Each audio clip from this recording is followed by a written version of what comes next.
నీ వాక్యమే నన్ను బ్రతికించెను, బాధలలో నెమ్మదినిచ్చెను. నీ వాక్యమే నన్ను బ్రతికించెను, బాధలలో నెమ్మదినిచ్చెను. కృపాశక్తి దయాశక్తి సంపూర్ణుడా, వాక్యమై ఉన్న యేసు వందనమయ్యా. కృపాశక్తి దయాశక్తి సంపూర్ణుడా, వాక్యమై ఉన్న యేసు వందనమయ్యా.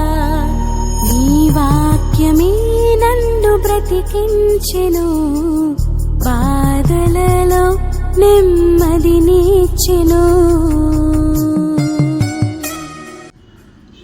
ఆశీర్వాదాలన్నీ నావే. సజీవమైన బలం. దేవుని వాక్యము సజీవమై బలము గలదై రెండంచులు గల ఎటువంటి ఖడ్గము కంటెను వాడిగా ఉండి ప్రాణాత్మలను కీళ్లను మూలుగును విభజించినంత మట్టుకు దూరుచు హృదయం యొక్క తలంపులను ఆలోచనలను శోధించుచున్నది. హెబ్రీ 4:12. పాపులు క్రీస్తును నమ్మి దేవుని బిడ్డలుగా మారే మార్గాన్ని దేవుడు ఏర్పాటు చేశాడనేదే ప్రపంచంలో అత్యంత శక్తివంతమైన సందేశం. ఈ అధికారిక సందేశం సజీవమైన దేవుని వాక్యంలో ఉంది. దేవుని వాక్య శక్తి కిందకి వచ్చిన వారు అదే పుస్తకాన్ని భూదిగంతముల వరకు తీసుకెళ్లడం వారి బాధ్యత. కాగితం మీద ఇంకుతో ప్రింట్ చేయబడి ఇతర పుస్తకాల వలె చదవాలనుకున్న వారికి అందుబాటులో ఉండే పుస్తకంగా అనేకులు బైబిల్ను చూస్తారు. అయినా మనం దాన్ని చేతుల్లోకి తీసుకొని పేజీలను త్రిప్పి దాని సందేశాన్ని చదివితే దేవుడు మన హృదయాలతో మనసులతో మాట్లాడుతున్నాడని తెలుస్తుంది. మన కండ్లు చదువుతున్నప్పుడు మన ఆత్మ దేవుని ఆత్మతో స్పర్శించబడుతుంది. దేవుడు మాట్లాడినప్పుడు మన హృదయం ఆమెన్ అని స్పందిస్తుంది. మన బాధ్యతను ప్రకటించే ప్రభు స్వరానికి లోబడాలని మన చిత్తాలు సవాలు చేయబడతాయి. అక్షరాలా చెప్పాలంటే బైబిల్ కాగితము మరియు సిరాయే. ఆత్మీయంగా చెప్పాలంటే అది దేవుని వాక్యం. ఈ పుస్తకానికి ఆధారం సజీవుడైన దేవుడు. సందేశానికి గ్రంథకర్త సజీవుడైన పరిశుద్ధాత్ముడు. దాని సత్యానికి మూల గ్రంథం సజీవుడైన క్రీస్తు. వాక్యం తండ్రి వద్ద నుండి పరిశుద్ధాత్మలను వచ్చి కుమారుడైన దేవుని గురించి ప్రస్తావిస్తుంది.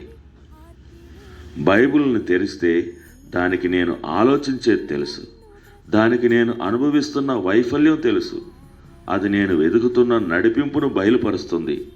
అది నా దుఃఖ హృదయాన్ని ఓదారుస్తుంది, అది నా పాపాన్ని బహిరంగపరుస్తుంది, అది నా రక్షణ ఆశీర్వాదాల జాబితాను పేర్కొంటుంది.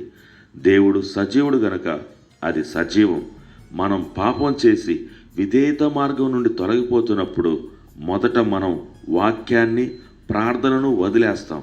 మనకు ముందున్న ఆదాము వలె స్వస్థతకు ఆధారమైన దేవుని వద్దకు పరిగెత్తకుండా మనం ఆయన వాక్య స్వరం నుండి పారిపోయి దాక్కుంటాం. బైబిల్ పేజీలను నిర్లక్ష్యంగా తెరిచినా నా హృదయాన్ని ఒప్పించే బల్లెం వలె ఉండే ఒక లైన్ మీద నా కనుదృష్టి పడుతుంది. మరో సందర్భంలో అది క్యాన్సర్ కణతిని తొలగించే వైద్యుని చాకులా ఉంటుంది. మళ్ళీ అది నన్ను బాధించే చెక్క ముక్కను శరీరం నుండి బయటికి లాగే పెన్ను కత్తిలా ఉంటుంది.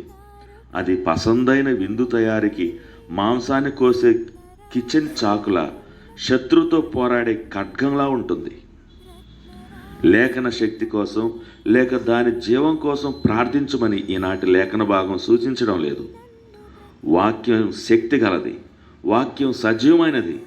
దాని అధికారం కిందకొచ్చి దాని పేజీలను తెరచి ఆయన స్వరాన్ని విని దాని భావాన్ని నేర్చుకొని దాని సందేశాన్ని ప్రేమించి దాని ఆజ్ఞల్ని పాటించడమే మన అవసరత. అది ప్రాణానికి సమాధానాన్ని, ఆత్మకు సంతోషాన్ని, కీళ్లకు ఆరోగ్యాన్ని, మూలుగుకు మందును, తలంపులకు బుద్ధిని, హృదయానికి ప్రేమను ఇస్తుంది.